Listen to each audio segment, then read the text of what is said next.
The Valorian scout ship moved quietly through the darkness of space. It was a small vessel, only 70 meters long, with smooth purple armor and 6 crew members inside. Fleet Commander Zorath stood at the center of the bridge, watching the stars pass by on the large display screen. His species had 4 eyes, gray skin covered in tiny scales, and long fingers that clicked against surfaces when they were nervous. The Valorians had ruled this part of the galaxy for over 2,000 years. They had conquered 17 different species and built an empire that stretched across 3 galactic arms. No one challenged them. No one dared. Sensor Technician Kylan sat at his station, running routine scans of the surrounding area. This was supposed to be a simple patrol mission through an uncharted system. Nothing exciting ever happened on these patrols. Most of the time, they found empty planets, dead rocks, and the occasional asteroid field. But today, something appeared on his screen that made him sit up straight in his chair. "Commander," Kylan said, his voice careful and measured, "I am detecting an unknown vessel ahead. It does not match any configuration in our database." Zorath turned slowly, his 4 eyes narrowing with mild interest. Unknown vessels were rare these days. Most species in the galaxy had already been cataloged, conquered, or destroyed. Finding something new was unusual. "Put it on the main display," Zorath ordered. The screen flickered, and then the image appeared. It was a ship unlike anything they had ever seen. The vessel was large and blocky, with hard angles and flat surfaces. There was no elegance to its design, no flowing curves or artistic touches. It looked like someone had taken a massive block of metal and carved weapons into every available surface. The hull was dark gray, almost black, and covered in what appeared to be thick armor plating. "What an ugly thing," muttered Navigation Officer Talon from her station. "Whoever built that has no sense of beauty," Zorath agreed silently. The ship was crude and primitive-looking. It moved slowly through an asteroid field ahead, seemingly unaware of the Valorian presence. This would be easy, he thought. Whatever species had built this clumsy vessel would soon learn the price of wandering into Imperial territory. "Kylan, scan them," Zorath commanded. "Let us see what primitive race we are dealing with today." "Yes, Commander." Kylan activated the deep scan protocols. The Valorian scanning technology was the most advanced in the known galaxy. It could penetrate any hull, analyze any material, and count the number of beings aboard a vessel from thousands of kilometers away. Nothing could hide from their sensors. The scan took approximately 30 seconds to complete. Kylan watched the data stream across his console, and slowly, his confident expression began to change. First came confusion, then disbelief, then something that looked very much like fear. "Commander," Kylan said, and his voice had become very quiet, "I think there is something wrong with our equipment." "Explain," Zorath replied. "The readings are not possible. They must be errors." Zorath walked over to the sensor station and looked at the data himself. For a long moment, he said nothing at all. His scales, normally a healthy gray color, began to turn pale. Aboard the unknown vessel, which was called the USS Valiant, Captain Nathan Cole sat in his command chair and enjoyed his morning coffee. The Valiant was humanity's newest warship. A dreadnought-class battleship fresh from the orbital construction yards above Mars. She was 600 meters long, carried a crew of 4,000, and represented everything humanity had learned about warfare during its long and bloody history. This was her first voyage into unexplored space, and so far, the mission had been quiet and uneventful. "Captain," said Lieutenant Commander Grace Miller from the sensor station, "we have company." Cole set down his coffee mug and looked up at the main screen. "What have we got, Grace?" "Unknown vessel, bearing 047. Small ship, maybe 70 meters.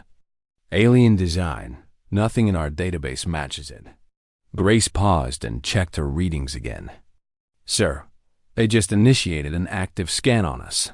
Did they now? Cole raised an eyebrow. That is not very polite. It is like someone going through your personal belongings without asking permission. Chief Engineer Paul Warren's voice came through the intercom from down in the engine room. Captain, I am detecting their scan attempting to penetrate our outer hull. Do you want me to activate our countermeasures and block them? Cole thought about it for a moment. Then he smiled slightly. No, Paul, let them look. I am curious to see how they react. Understood, Captain. Weapons Officer Kevin Brooks turned in his chair with a grin on his face. Sir, if they are scanning us, they are going to get quite a surprise when they see what we are carrying. That is what I am counting on. Kevin, on the Valorian scout ship, Zorath was still staring at the sensor data. His hands had begun to tremble slightly. Run the scan again, he ordered. I have already run it 3 times, Commander, Kylan replied. The results are the same each time. Then read them to me. All of them. Kylan swallowed hard and began to read from his console. Hull composition is an unknown alloy that does not exist in our database. The density is higher than anything we have ever recorded. Estimated armor thickness is 12 meters of layered composite material. Our weapons would not be able to penetrate it. Continue, Zorath said, his voice barely above a whisper. Reactor output is approximately 400 times greater than our own vessel. The power generation alone exceeds most of our battle cruisers. Kylan paused and took a breath before continuing. Weapon systems confirmed at 347 individual emplacements. 347, Zorath repeated slowly. Yes, Commander. The weapons include kinetic accelerators capable of firing solid projectiles at tremendous speeds, directed energy weapons of multiple varieties, and missile systems carrying what appear to be nuclear warheads. Science Officer Valara stepped closer, her face pale. They mounted nuclear weapons on a starship. What kind of species puts weapons of mass destruction on an exploration vessel? There is more, Kylan continued grimly. The vessel carries 86 smaller attack craft in internal hangars. It also has 4 large landing craft, each capable of carrying approximately 2,000 ground troops. Based on thermal signatures and oxygen consumption, I estimate the total crew complement at 4,000 individuals. Zorath stepped back from the console and looked at his bridge crew. They were all staring at him, waiting for orders, waiting for him to tell them what to do. But for the first time in his long career, Fleet Commander Zorath had no idea what to say. The vessel they had casually decided to scan was not some primitive exploration ship crewed by ignorant aliens. It was a fortress, a mobile weapons platform carrying more firepower than an entire Valorian battle group. And it was sitting right in front of them, close enough to destroy them in seconds if it chose to do so. Commander, Valara said quietly, what do we do? Zorath looked at the image of the human ship on the main display. It sat there in the asteroid field, silent and patient, like a predator waiting to see what its prey would do next. We contact Imperial Command, Zorath finally said, and we pray to every god we know that these creatures are as peaceful as they are powerful. The bridge of the Valorian scout ship had become very quiet.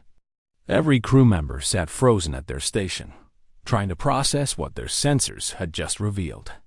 Commander Zorath stood in the center of the room, his 4 eyes fixed on the image of the human vessel displayed on the main screen.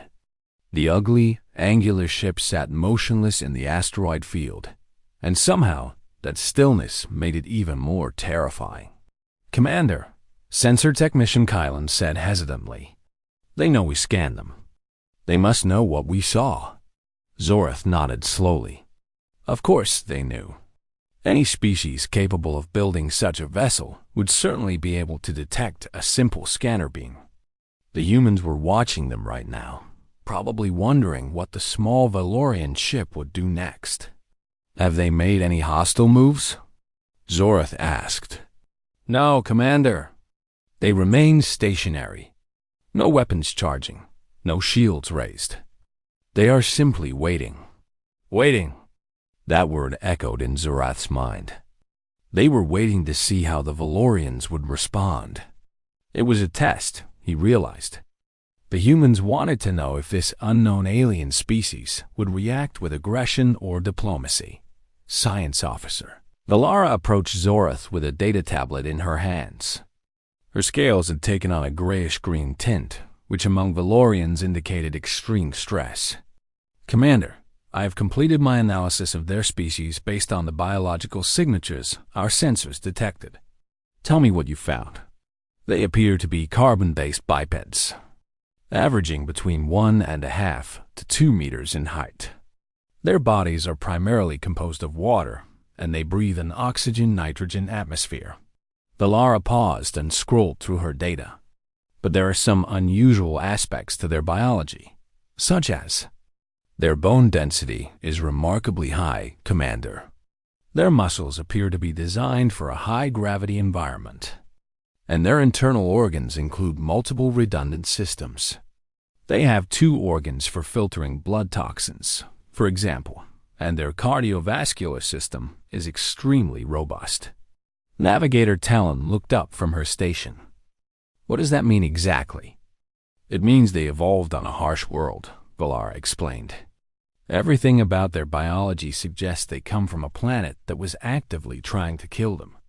High gravity, dangerous environment, extreme conditions.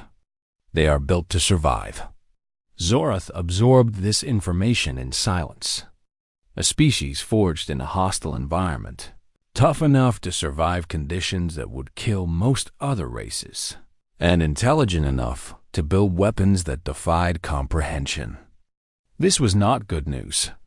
"Commander," Kylan spoke up again, "I have been analyzing their ship design more closely.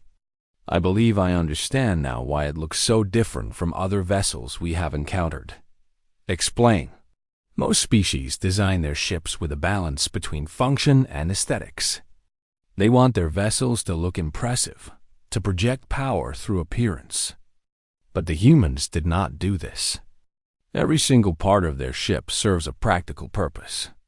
There is no wasted space, no decorative elements. The entire vessel is designed for one thing and one thing only." "And what is that?" Kylan met his commander's eyes. "War, Commander. That ship is designed purely for war. It is the most efficient killing machine I have ever seen." On the USS Valiant, Captain Nathan Cole was watching the alien vessel with growing curiosity. The small purple ship had not moved since completing its scan, and no communication attempts had been made. Cole found this interesting. Most species, upon encountering something unknown, would either flee or try to make contact. These aliens were doing neither. "Grace, what can you tell me about that ship?" Cole asked. Lieutenant Commander Grace Miller studied her sensor readings carefully. "Small scout-class vessel, Captain. Crew of 6, all the same species. Their technology is advanced, more so than ours in some areas. Their propulsion system appears to use some form of gravity manipulation that we do not have. Weapons? Minimal. A few light energy weapons, standard for a ship that size. Nothing that could threaten us." Chief Engineer Paul Warren's voice came through the intercom. "Captain, based on their power signatures, I would say they are part of a larger fleet. Scout ships like that do not operate alone. They report back to someone." Cole nodded thoughtfully. "So we have stumbled into someone's territory. The question is whether they want to talk or fight. Given the size difference between our ships, I would hope they wanted to talk," said Weapons Officer Kevin Brooks with a slight smile. "Let us not assume anything. Kevin, pride makes people do stupid things. And that applies to aliens as well." Cole stood up from his command chair and straightened his uniform. "Communications, open a channel to that vessel. Standard First Contact Protocol. Communications Officer Linda Shaw worked her console. Channel open, Captain. Cole cleared his throat and spoke in a calm, friendly tone. Unknown vessel, this is Captain Nathan Cole of the USS Valiant, representing the United Earth Alliance. We are on a peaceful mission of exploration. We mean you no harm and would welcome the opportunity to establish diplomatic relations with your species. Please respond. The message was transmitted using multiple frequencies and communication methods. Universal translators would handle the language conversion. Now all they could do was wait for a response. On the Valorian scout ship, the human message came through the speakers and was automatically translated into Valorian language. Every crew member listened in silence as the alien captain introduced himself and offered peace.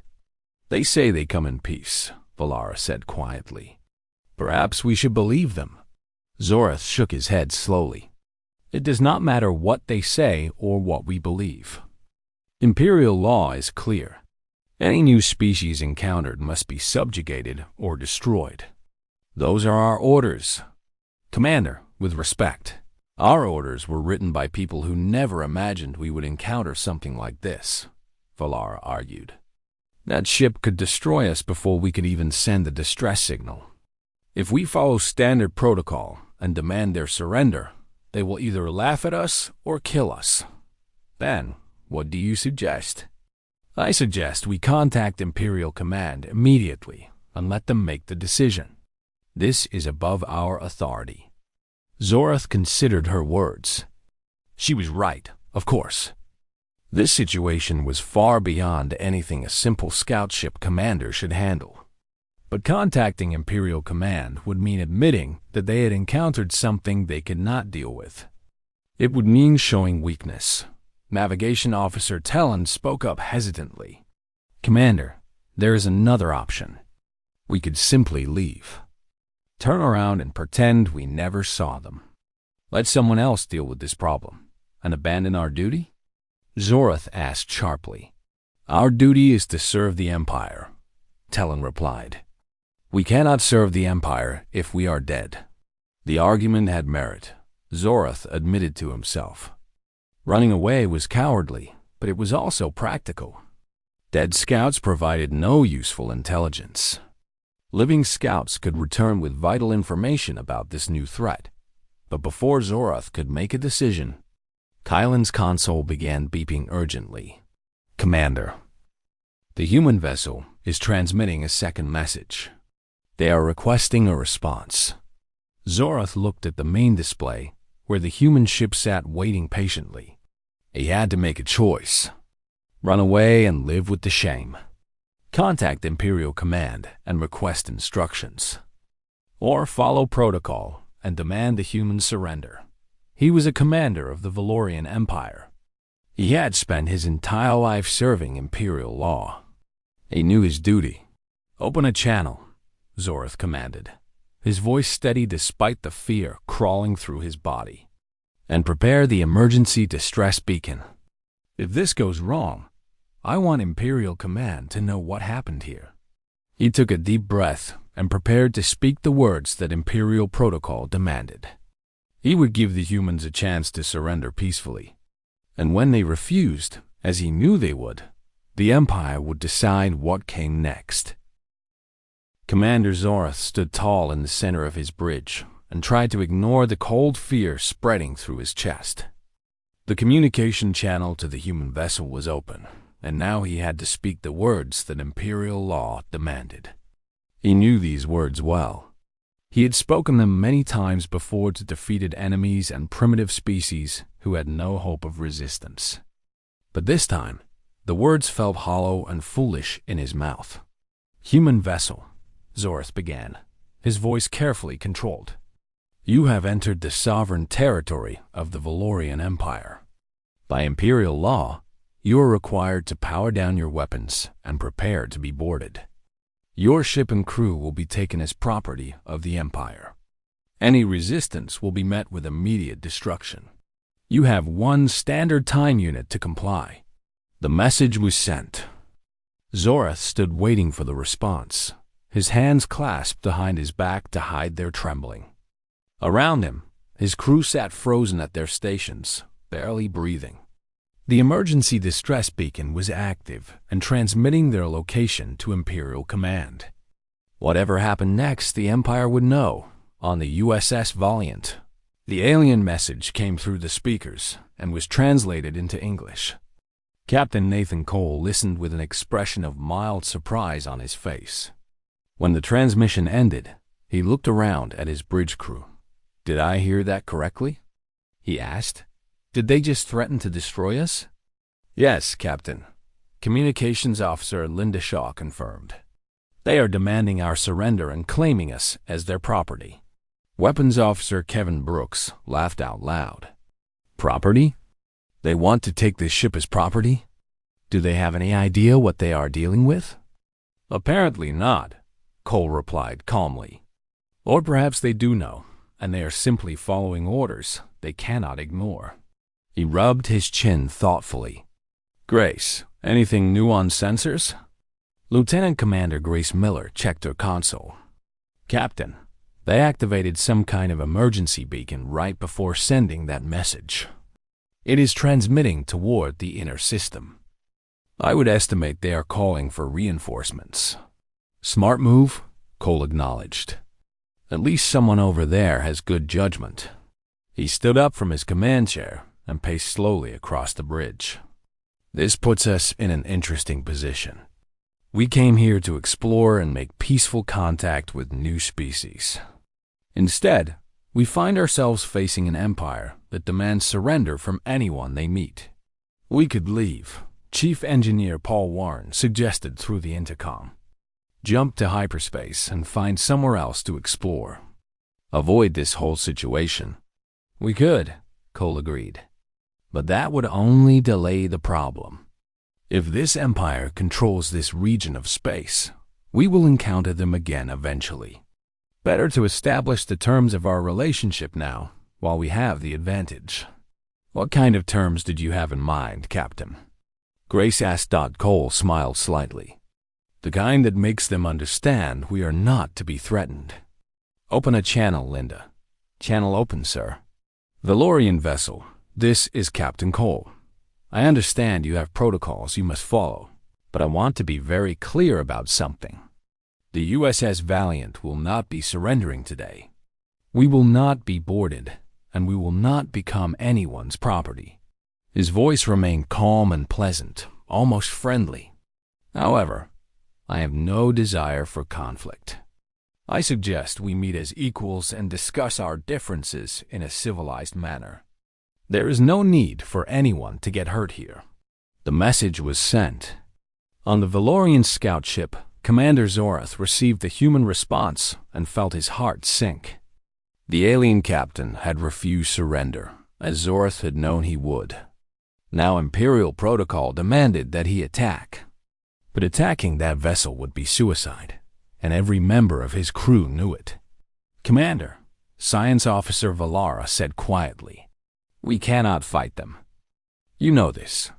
"I know," Zorath admitted. "But our duty is clear. We cannot simply ignore Imperial law because it is inconvenient." "It is not inconvenient, Commander. It is impossible. That ship will destroy us in seconds." Before Zorath could respond, his console chimed with an incoming priority message. He checked the source and felt a small wave of relief wash over him. Imperial Command had received their distress beacon. Reinforcements were being dispatched. "A fleet is being sent," Zorath announced to his crew. 27 warships under the command of Grand Admiral Desic himself. They will arrive in approximately 6 standard time units. Navigator Talon looked up with hope in her eyes. 27 ships. Surely that will be enough to deal with one human vessel, no matter how powerful it is. Zorath wanted to believe her. He wanted to believe that the combined might of a Valorian battle fleet could overcome this strange human ship. But deep in his heart, doubt remained. He had seen the sensor readings. He knew what that vessel was capable of. Our orders are to maintain position and observe, Zorath said. We are to keep the humans here till the fleet arrives. Do not engage unless absolutely necessary. And if they try to leave? Kylan asked. Then we let them go. We are not dying for nothing. On the Valiant, Grace Miller noticed the change immediately. Captain, the scout ship is holding position. They are no longer making aggressive moves. But sir, I am detecting a large number of vessels entering the system. They just dropped out of hyperspace approximately 4 hours away. How many? Cole asked. 27, sir. All military vessels. One of them is significantly larger than the others, possibly a command ship or carrier. Cole nodded slowly. They called for help, and help has arrived. This should be interesting. He turned to his crew. I want full battle readiness, but weapons remain cold until I give the order. Let us see what happens when the big fleet shows up. The next several hours passed in tense anticipation. The Valorian fleet moved steadily toward the Valiant's position, their formation tight and disciplined. On the scout ship, Commander Zorath watched the approach of his reinforcements with mixed emotions. Part of him felt relieved that the responsibility was no longer his alone. But another part of him worried about what Grand Admiral Desik would do when he arrived. Desik was famous throughout the Empire. He had crushed rebellions, conquered entire star systems, and personally overseen the extermination of 3 species that had dared to resist Valorian authority. He was brilliant, ruthless, and completely devoted to the glory of the Empire. He had never lost a battle in his entire career, but Desik had also never faced anything like the human vessel Dot as the hours counted down. Zorath found himself hoping that the Grand Admiral would see the sensor data and choose diplomacy over conflict. Surely even Desik would recognize that some enemies were not worth fighting. Surely even the greatest admiral in the Empire would know when to negotiate instead of attack. But as Zorath watched the fleet draw closer, he remembered all the stories he had heard about Desik. The admiral did not believe in negotiation. He did not believe in mercy. He believed in victory, absolute and complete dot, and soon. Desik would arrive at this position and see the human vessel for himself. He would make his own scan and read his own data. And then he would have to make a choice that would change the galaxy forever. Zorath closed his eyes and offered a silent prayer to the old gods of his homeworld. He prayed for wisdom. He prayed for peace. And most of all, he prayed that the coming hours would not end in the death of everyone he commanded. The fleet was 4 hours away. Then 3. Then 2. The moment of truth was approaching, and there was nothing Zorath could do but wait and watch it arrive. Grand Admiral Desik stood on the command bridge of the Wrath of the Void and watched his fleet drop out of hyperspace in perfect formation. 27 warships spread across the blackness of space, their purple hulls gleaming in the distant starlight. This was the most powerful battle group in the entire Valorian Empire, and Desik commanded it with absolute authority. He was old, even by Valorian standards. His scales had faded from dark gray to a lighter shade that spoke of many years and countless battles. His 4 eyes were sharp and calculating, missing nothing. He had crushed rebellions on a dozen worlds, conquered entire civilizations, and personally ordered the extinction of species that dared to challenge imperial authority. In all his years of service, he had never once experienced defeat. "Status report," Desik demanded as he walked to the center of the bridge. His tactical officer responded immediately. "All ships in formation, Grand Admiral. The scout vessel commanded by Zorath is holding position near the alien ship. The alien vessel has not moved since our arrival. Show me this alien vessel." The main display flickered to life, and Desik got his first look at the human ship. It was ugly and crude, a block of metal with weapons sticking out at every angle.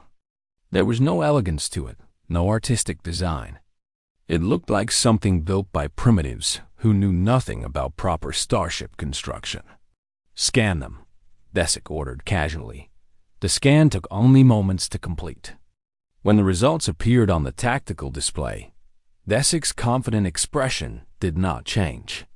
But something cold settled in his stomach as he read the numbers. "These readings must be inaccurate," he said flatly. "We have verified them multiple times." "Grand Admiral," his tactical officer replied nervously. "They match the readings from the scout vessel exactly. The alien ship is carrying over 300 weapon systems, armor that our weapons cannot penetrate, and enough firepower to destroy our entire fleet." Desic processed this information in silence. Around him, his bridge crew watched anxiously, waiting for his response. They had all seen the data. They all knew what it meant. "One ship," Desic said slowly. "One ship with more weapons than 27 of our finest warships combined."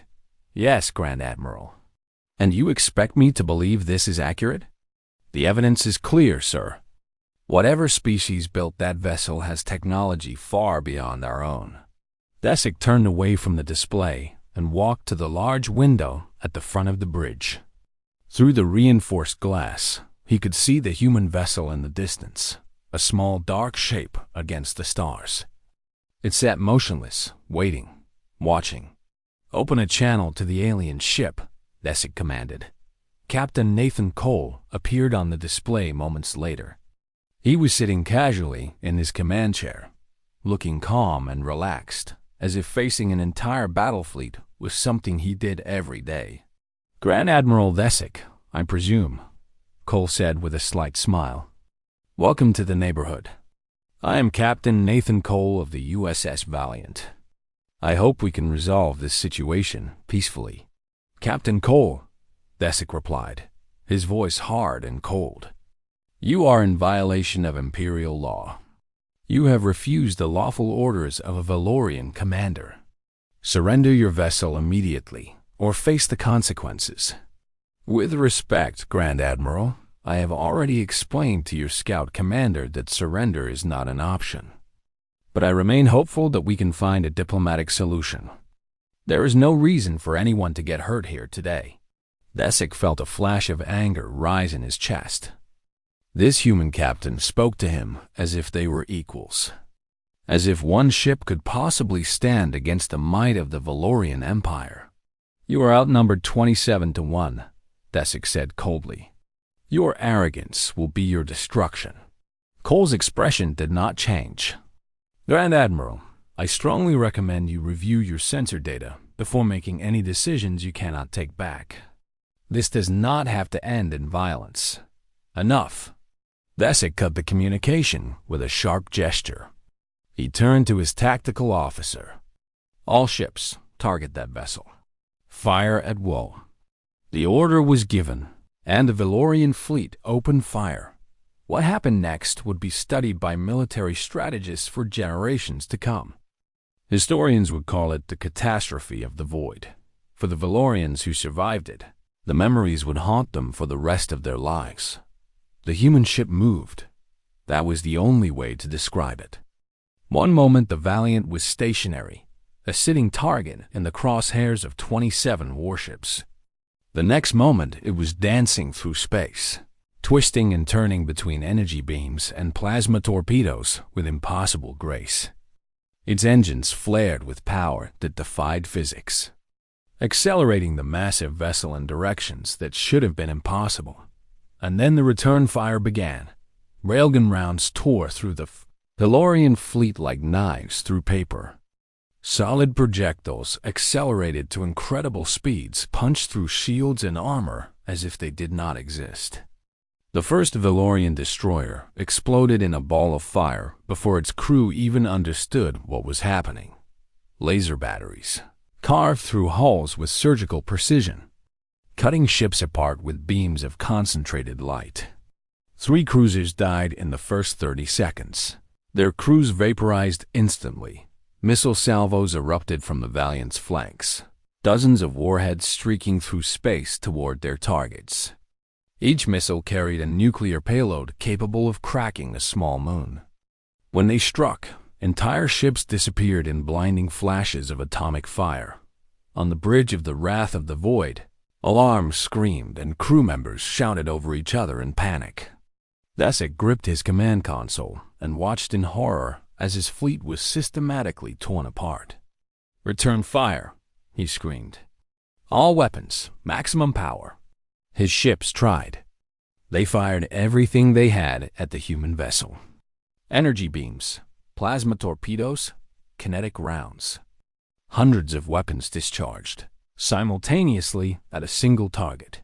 The Valiant's point defense system swatted the incoming fire out of existence. Lasers intercepted missiles before they could reach their target.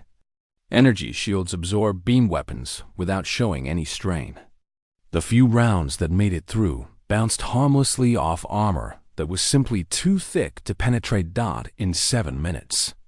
It was over. Desek stood alone on the bridge of his crippled flagship, surrounded by smoke and sparking consoles. Of his 27 warships, only 4 remained functional, and those were badly damaged. The rest were either destroyed or floating dead in space, their crews killed or dying. The Valiant sat motionless in the void, completely unmarked. Not a single human weapon had been damaged. Not a single section of hull had been breached. The communication console crackled to life. "Grand Admiral Desek," Captain Cole's voice came through, calm and steady. "I believe the demonstration is complete. Would you like to discuss diplomacy now?" Desek stared at the console. His hands were shaking. His mind struggled to process what had just happened. In all his years of warfare, in all his countless victories, he had never experienced anything like this. "What are you?" He managed to whisper. There was a pause before Cole responded. "We are humans, Grand Admiral, and we tried very hard to avoid this. Remember that when you make your next decision." The silence on the bridge of the Wrath of the Void was absolute. Grand Admiral Desek stood among the wreckage of his command center, staring at the communication console. Around him, injured crew members groaned softly as medical teams rushed to help them. Smoke curled from destroyed consoles, and emergency lights flickered red across the damaged walls. 7 minutes. That was how long the battle had lasted. 7 minutes to destroy the most powerful fleet in the Valorian Empire. Desek had spent his entire career building a reputation as an unbeatable commander. That reputation had just died along with thousands of his soldiers. "Grand Admiral," his tactical officer said weakly from across the bridge. The young officer had a deep gash across his face, but he was still alive. "The human vessel is waiting for your response." Desek looked at the main display, which was cracked but still functioning. The human ship sat motionless in the void, its weapons silent, its hull completely undamaged. It could finish them off at any moment. Instead, it waited. "Open a channel," Desek ordered, his voice hollow. Captain Cole appeared on the screen once again. His expression was serious now, without any trace of the earlier smile. "Grand Admiral, I want you to understand something," Cole said. "We did not want this fight. We came to this region of space hoping to meet new species and establish peaceful relations. Your empire chose to threaten us instead of talking to us. Your fleet attacked us without provocation. We defended ourselves." "You destroyed my fleet," Desek replied bitterly. "Your fleet attacked us," Cole corrected him gently. "We used only our primary weapons, and we targeted your ships in ways that would minimize casualties when possible. We could have done much worse." Desek knew this was true. The human ship had not used its fighter craft. It had not deployed its nuclear arsenal at full capacity. It had shown restraint, even while defending itself against overwhelming numbers. "What do you want?" Desek asked. "I want peace, Grand Admiral. Real, lasting peace between our peoples. I want your empire to understand that humans are not their enemies. We have no interest in conquest or domination. We simply want to exist alongside other species in mutual respect. The Empire does not negotiate with lesser species. Cole's expression hardened slightly. Grand Admiral, with respect, you are in no position to consider humans a lesser species. We just defeated your entire fleet with a single ship. A single ship that was not even designed for heavy combat. Imagine what would happen if we sent our actual battle fleet. The implication hung in the air between them. Thesic felt cold fear grip his hearts. If this was an exploration vessel, a ship designed for peaceful contact with new species, what kind of weapons did the humans use for actual warfare? I do not have the authority to negotiate peace, Thesic admitted reluctantly. That decision belongs to the Imperial Council. Then I suggest you contact your Imperial Council and explain the situation to them. We will transmit our coordinates and an invitation for formal diplomatic discussions. We expect representatives within 30 standard cycles. Cole paused and his voice softened slightly. Grand Admiral, I know this is difficult for you. Your pride has been wounded, and you have lost many soldiers today. But consider this. If we had been the aggressors, if we had come here seeking conquest, your entire species would already be in danger. The fact that we are offering peace should tell you something about who we really are. The communication ended, and Thesic was left alone with his thoughts and his defeated fleet. 3 months later, a small diplomatic shuttle approached the human space station called Unity. Inside the shuttle sat Ambassador Kyrith, the most experienced diplomat in the Valorian Empire. He had been chosen for this mission because of his reputation for wisdom and his ability to find common ground with difficult opponents. The negotiations had taken weeks. Both sides had made demands and concessions. There had been moments of tension when it seemed like talks might collapse. But in the end, an agreement had been reached. Kyrith walked into the conference room and took his seat across from the human delegation. Commander Grace Miller, recently promoted after the battle, led the human negotiators. Captain Nathan Cole sat in the back of the room, observing silently. Ambassador Kyrith? Grace said warmly. Thank you for coming. Are you ready to finalize the agreement? I am, Kyrith replied.